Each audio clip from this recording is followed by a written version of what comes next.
할렐루야. 오늘 부활절을 맞아서 온 성도와 함께 부활의 기쁨으로 하나님 앞에 예배하게 됨을 감사드리고 우리의 예배를 받아주실 하나님과 부활하신 예수님께 감사와 영광의 박수 돌리겠습니다. 감사합니다. 오늘 우리가 이 자리에 모인 것은 부활하신 주님을 믿는 믿음으로 모인 줄로 믿습니다. 기독교의 복음은 십자가와 부활입니다. 만약에 기독교의 부활이 없다면, 예수님의 부활이 없다면 우리 기독교는 죽은 종교에 불과할 것이고 우리의 전파도 헛되고 우리의 증거도 거짓이 될 것입니다. 성경에 분명히 말씀하고 있습니다. 고린도전서 15장 17절로 19절 말씀에 그리스도께서 다시 살아나신 일이 없으면 너희의 믿음도 헛되고 너희가 여전히 죄 가운데 있을 것이요 또한 그리스도 안에서 잠자는 자도 망하였으리니 만일 그리스도 안에서 우리가 바라는 것이 다만 이 세상의 삶뿐이면 모든 사람 가운데 우리가 더욱 불쌍한 자라. 다시 말하면 부활하신 주님을 믿는 믿음과 또 부활하신 주님이 우리 가운데 함께 하시지 않는다면 우리가 참 불쌍하게 믿는 거다. 이렇게 말씀하고 있는 것이죠. 오늘 여러분 다시 한번 예수 그리스도를 믿는 믿음으로 특별히 부활을 믿는 믿음을 가지고 믿음의 길을 갈 수 있도록 신앙의 길을 갈 수 있도록 부활의 증인된 삶을 살아가시기를 간절히 축원합니다. 우리는 매 주일 예배할 때마다 사도신경으로 고백합니다. 우리는 전능하사 천지를 만드신 하나님 아버지를 믿으며 그 외아들 우리 주 예수 그리스도를 믿는다고 고백합니다. 그런데 이 예수님은 어떤 분이냐? 성령으로 잉태하여 동정녀 마리아에게 나시고 본디오 빌라도에게 고난을 받으시고 십자가에 못 박혀 죽으신 것과 장사한 지 사흘 만에 다시 죽은 자 가운데서 살아난 것을 믿는 고백을 드리는 것입니다. 이것이 오늘 모든 성도들의 고백이고 다 함께 우리의 입을 열어서 고백하는 신앙의 고백이 되는 것입니다. 그러나 이 고백은, 부활의 고백은, 우리의 신앙의 고백은 아무나 할 수가 없습니다. 이 믿음으로 예수님의 십자가와 주님의 부활하심을 고백할 수 있는 것은 믿음을 주신 은혜요 또 믿음을 가진 성도들의 특권이요 축복인 줄로 믿습니다. 왜냐하면 부활이라고 하는 것은 이 세상에서는 이 세상의 방법과 이 세상의 질서와 이 세상의 원리에 의해서는 일어날 수 있는 일이 아닙니다. 한번 사람이 죽으면 끝이라고 생각합니다. 그래서 도저히 우리의 이성과 과학으로는 증명할 수 없는 것이 바로 부활 사건입니다. 그러나 우리 기독교는 그 부활을 증거하고 있습니다. 불교의 석가모니, 유교의 공자 마호메트도 다 죽었습니다. 그들의 무덤이 있습니다. 그 무덤을 자랑하는 겁니다. 그러나 우리 기독교는 예수님께서 부활하셨기 때문에 빈 무덤을 자랑하는 것이고 지금도 살아계신 주님을 믿는 것이고 지금도 살아서 역사하시는 성령님과 함께하는 줄로 믿습니다. 이것이 기독교가 생명의 종교라는 것이고 바로 부활의 종교라는 것입니다. 3년이나 예수님을 따라다니던 제자 도마는 부활하셨다는 예수님께서 부활하셨다는 소식을 듣고 이렇게 말했습니다. 요한복음 20장 24절로 25절 말씀에 내가 그 손의 못자국을 보며 내 손을 그 옆구리에 넣어보지 않고는 믿지 아니하겠노라. 이렇게 이야기합니다. 그리고 나서 그 후에 예수님께서 직접 도마 앞에 나타나셨습니다. 그리고 도마를 보시면서 봐라, 나의 손과 발의 못자국을 보라. 다시 살아난 나를 보라고 그 앞에서 주님께서는 부활하신 몸으로 도마에게 나타나 보여주셨습니다. 그러면서 주님 말씀하시기를 너는 나를 본거로 믿느냐? 보지 못하고 믿는 자들은 복되도다. 이렇게 말씀하고 있습니다. 사랑하는 성도 여러분, 제자들은 부활하신 주님을 만남으로 또 부활하신 주님을 직접 눈으로 배움으로 그들은 믿고 복음을 전했습니다. 그러나 오늘 우리들은 보지 못했지만 부활하신 주님을 우리의 눈으로 직접 확인하지 못했지만 우리는 그 믿음으로 또 확신을 가지고 신앙의 증거를 통해서 또 복음을 통해서 부활하신 주님을 믿고 그 믿음을 지킨다고 하는 것은 오늘 주님이 말씀하신 대로 큰 복을 받은 성도가 된 줄로 믿습니다.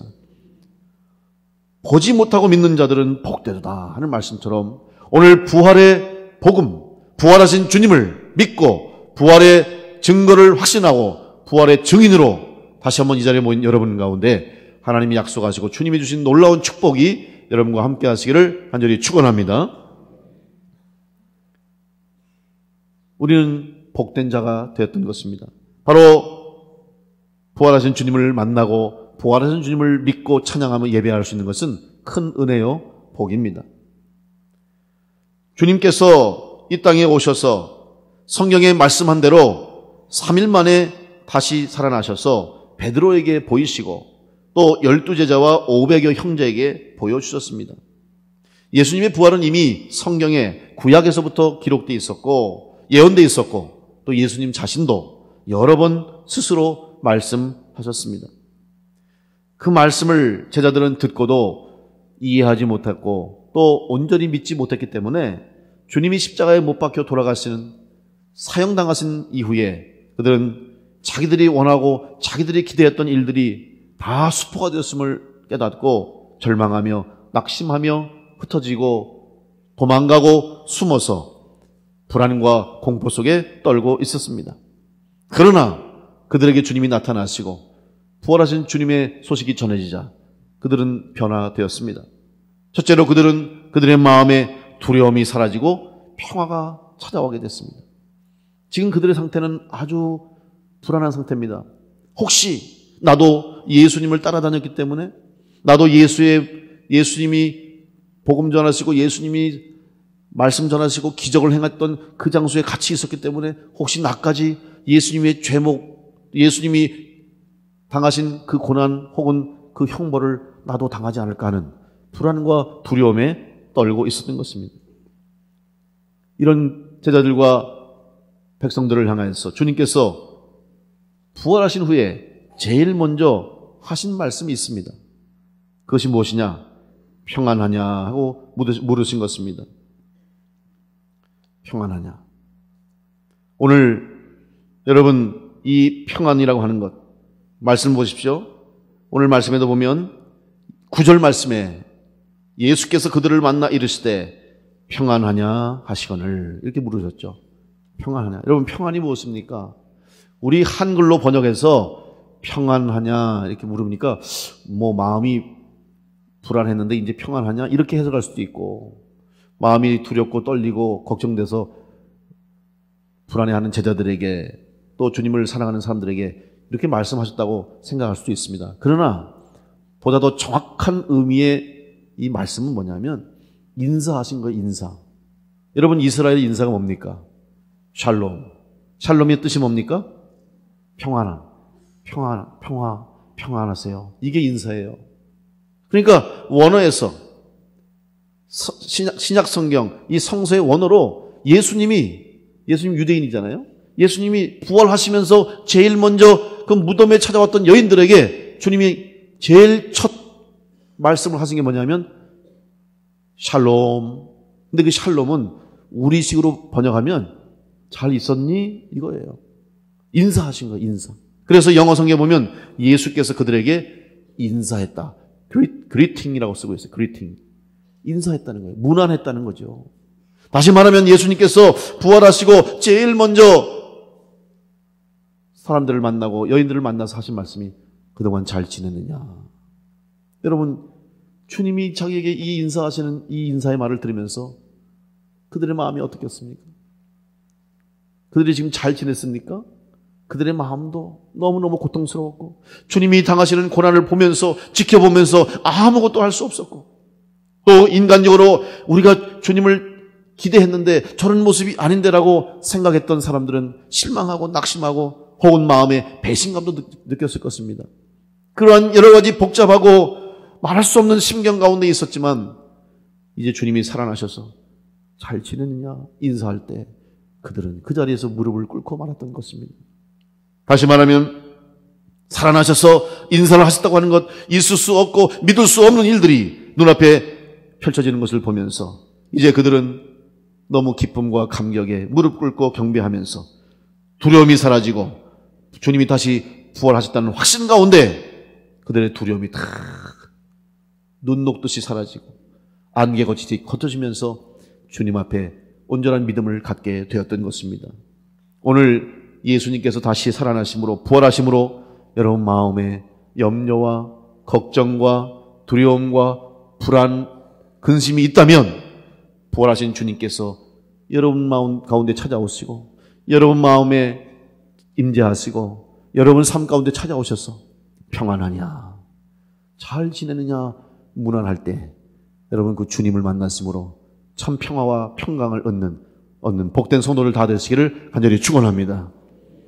오늘 주님은 우리에게 우리의 염려, 우리의 걱정, 근심을 다 맡기라고 말씀하고 있습니다. 수고하고 무거운 짐진 자들아 다 내게로 오라. 내가 너희를 쉬게 하리라. 오늘 우리에게 주시는 주님의 말씀인 줄 믿고 여러분 부활하신 주님을 만남으로 마음의 무거운 짐들과 인생의 무거운 고통과 또 우리를 짓누르는 괴로운 일들, 내가 감당할 수 없는 여러 가지 어려운 일들, 내가 해결해야 할 많은 문제들 여러분 다 주님께 맡기고 주님이 주시는 은혜로 부활하신 주님께서 주시는 평안으로 여러분 마음에 참 평강이 찾아오시기를 간절히 축원합니다. 둘째로 부활하신 주님을 만난 사람들은 부활하신 예수님을 통해서 참된 사명감을 얻게 됐습니다. 요한복음 20장 21절에 예수님께서 또 이르시되 너희에게 평강이 있을지어다. 아버지께서 나를 보내신 것 같이 나도 너희를 보내노라. 이렇게 말씀하셨습니다. 평강을 주시면서 인사하시면서 인사로 끝나는 것이 아니죠. 인사 이후에 참 주님께서 주시고자 하는 메시지가 있어요. 인사하고 나서 주님이 우리에게 주시는 부탁의 말씀이 있는데 그것이 뭐냐? 나도 너희를 보내겠다 하는 것입니다. 사명을 주신 것이죠. 여러분 사람은 자기가 가지고 있는 사명 때문에 살아가는 것입니다. 다시 말하면 사명은 각자 자기의 삶의 목적이요 목표라고 할 수 있습니다. 지금 여러분이 사는 목적이 무엇입니까? 목표가 무엇입니까? 여러분이 있는 사명이 무엇입니까? 목사는 목사로서의 사명, 장로의 사명, 권사, 집사, 성도, 또 여러분이 각각 맡은 일들, 선교회는 선교회, 찬양대, 교회학교 교사, 속회 리더, 이런저런 맡은 봉사 일들을 통해서 여러분이 사명을 붙잡고 우리는 믿음의 길을 가는 것입니다. 그런데 이 믿음의 길을 감에 있어서 주님이 세우신 교회를 위해서 여러분 사명감을 가지고 반드시 주의 몸된 제단을 세워나가는 일에 여러분 사명감을 가져야 됩니다. 그래서 내가 섬기는 우리 교회, 내가 믿고 내가 세워나가는 우리 충주 남부교회를 위해서 내가 무슨 사명을 감당할 것인가 하는 것을 늘 깨닫고 바로 알고 있을 때 오늘 주님께서 부활하신 주님께서 여러분을 찾아와 주시고 여러분에게 부탁하신 일들을 여러분이 해낼 수가 있는 것입니다. 그런데 그것은 교회를 통해서만 하는 것이 아닙니다. 당연히 교회를 위해서 여러분이 섬겨야 되고 교회를 위해서 봉사하시고 사명을 감당해야 되지만 거기에서 그치지 말고 여러분의 가정과 여러분의 일터와 직장과 사업과 학교, 여러분이 살아가는 세상 속에서 여러분이 이 사명을 붙잡고 각각 주어진 일에 최선을 다할 때 그 속에서 우리 주님께서 주신 놀라운 사명, 부활의 증인으로서 이 세상을 변화시키고 이 세상 가운데 구원의 역사가 일어나기를 원하시는 우리 주님의 뜻이 여러분을 통해서 이루어지게 될 줄로 믿습니다. 이것이 바로 성도의 사명이에요. 그럴 때 우리 나라가 달라지고 이 세상이 달라지고 이 온 땅이 하나님의 창조하신 대로 변화되는 역사가 일어나게 될 것입니다. 오늘 교회에게 주신 사명이 바로 여러분 성도 한 사람 한 사람에게 주신 사명이 됨을 믿으시고 그 사명감을 붙잡고 내가 주신 사명이 무엇인가, 내가 감당해야 할 사명이 무엇인가, 내가 교회를 위해서 또 이 세상 살아가는 동안에 하나님이 나에게 주신 사명이 무엇인가를 깨닫고 오늘 아버지께서 나를 보내신 것 같이 나도 너희를 보낸다고 말씀하신 부활하신 주님의 이 명령이, 이 부탁의 말씀이 오늘 여러분 가운데 임하심으로 이 부탁의 말씀을 붙잡고 여러분 사명 감당하는 부활의 증인 되시기를 간절히 축원합니다. 세 번째로 부활하신 주님을 만난 성도가 되는 것은 성령 받은 성도가 되는 것을 의미하는 것입니다. 요한복음 20장 21절 22절 말씀에 예수께서 또 이르시되 너에게 평강이 있을지어다 아버지께서 나를 보내신 것 같이 나도 너희를 보내노라 이 말씀을 하시고 그들을 향하사 숨을 내쉬며 이르시되 성령을 받으라 주님 말씀하셨습니다. 자, 여러분 무슨 말씀입니까? 평강을 주시고 인사하시고 우리에게 사명을 주셨습니다. 그런데 이 사명이 우리 가운데 이루어지고 우리 교회를 통해서 또 이 땅 가운데 우리 부활의 증인인 성도들을 통해서 사명을 감당하기 위해서는 반드시 성령 충만함을 받아야 된다는 말씀입니다. 다시 말하면 성령의 도우심 없이 성령의 능력 없이 성령의 충만함 없이는 우리에게 주신 사명을 감당할 수 없다고 하는 이 말씀을 다시 한번 우리는 깨닫고 여러분 부활의 증인 될 수 있도록 성령 충만하시기를 간절히 축원합니다. 성령께서 여러분 가운데 역사하시기를 간절히 바랍니다. 우리는 다 성령의 인도하심 따라 사는 존재입니다. 왜냐하면 창조되었을 때 이미 하나님께서 천지를 창조하시면서 아담을 만드시고 아담에게 숨을 불어넣었습니다. 그것은 바로 하나님의 영입니다. 그래서 모든 인간은 다 영적인 존재입니다. 하나님의 영이 우리 안에 있는 거예요. 그런데 믿음을 얻지 못하고 아직 하나님 만나지 못하고 하나님 믿지 못하고 예수 그리스도를 만나지 못하고 구원의 확신을 받지 못하며 부활의 은혜를 깨닫지 못하는 사람들은 그 안에 있는 영혼이 지금 죽어 있는 거예요. 그 안에 있는 영이 잠들어 있는 거예요.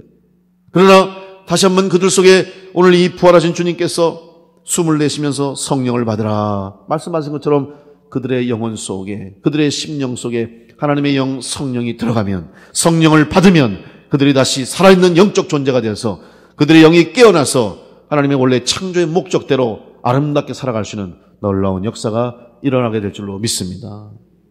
여러분들은 이미 성령 받은 성도가 되었음을 믿으시고 여러분 안에 역사하시는 하나님의 영 성령의 인도하심 따라서 성령의 열매를 맺으며 살아갈 수 있는 성도들 되시기를 바랍니다. 성령 받으면 능력의 사람이 됩니다. 성령은 우리의 힘이 됩니다. 성도의 힘이 됩니다. 성령 받으면 담대해집니다. 성령 받으면 은혜 받을 수 있습니다. 성령 받으면 열매를 맺는데 사랑과 희락과 화평과 인내와 자비와 양선과 충성과 온유와 절제의 열매를 맺게 될 것입니다.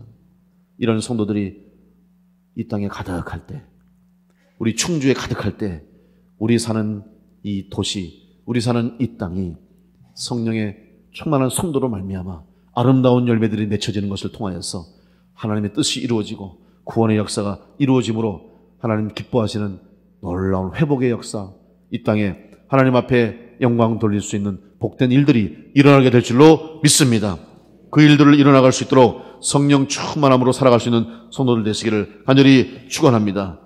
부활신앙은 생명신앙입니다.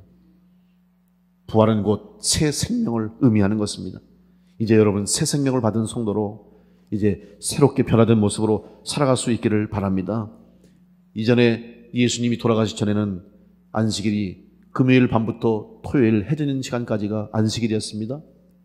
그날은 예배하는 날이고 그날은 제사하는 날입니다. 그러나 예수님께서 안식 후 첫날, 바로 오늘 우리가 지금 지키는 이 주일날, 이날에 주님이 부활하셨기 때문에 이제 우리 교회는, 우리 성도들은 오늘 예배하는 것이고 오늘 주일날 안식일로 지키며 하나님 앞에 예배하는 것입니다. 변화가 일어났습니다. 여러분, 형식적인 변화와 또 겉으로 드러나는 변화만 있을 것이 아니라 오늘 이날을 통해서 여러분의 삶의 자세와 삶의 중심을 하나님께로 두고 예배할 수 있는 우리 성도들 되시기를 간절히 축원합니다.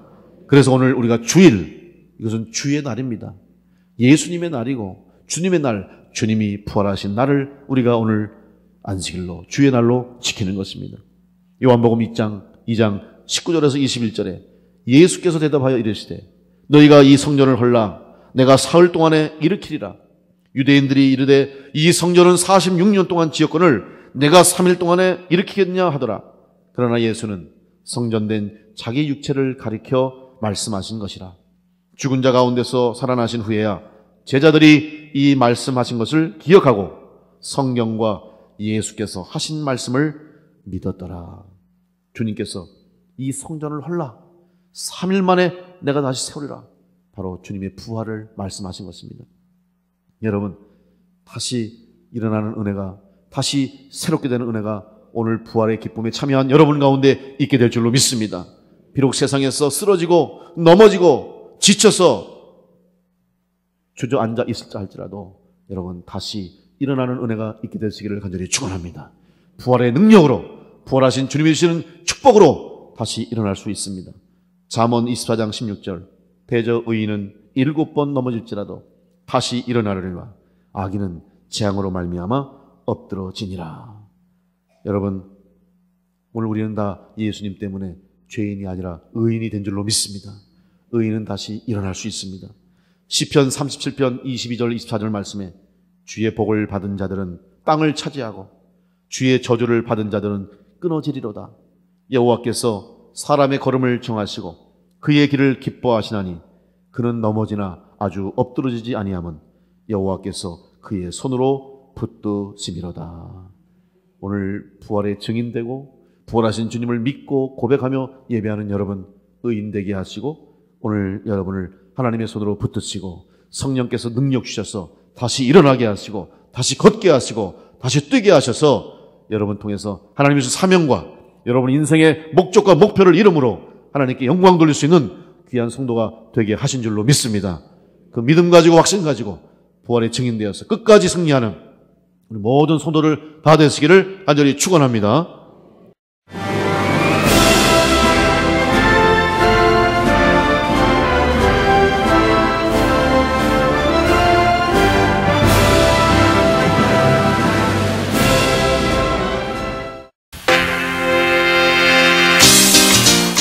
제5회 CBS 전국 청소년 실용음악 콩쿠르가 5월 20일 충청대학교에서 열립니다.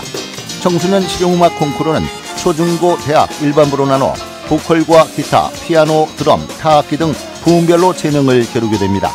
대상에는 문화체육관광부 장관상과 상금 500만 원이 주어지며 각 부문별 최우수상에는 100만 원의 상금이 주어집니다. 신청은 5월 1일부터 14일까지며 자세한 사항은 CBS 전국 청소년 실용음악 콩쿠르 홈페이지를 참고하시기 바랍니다. 청소년 여러분의 많은 참가를 바랍니다.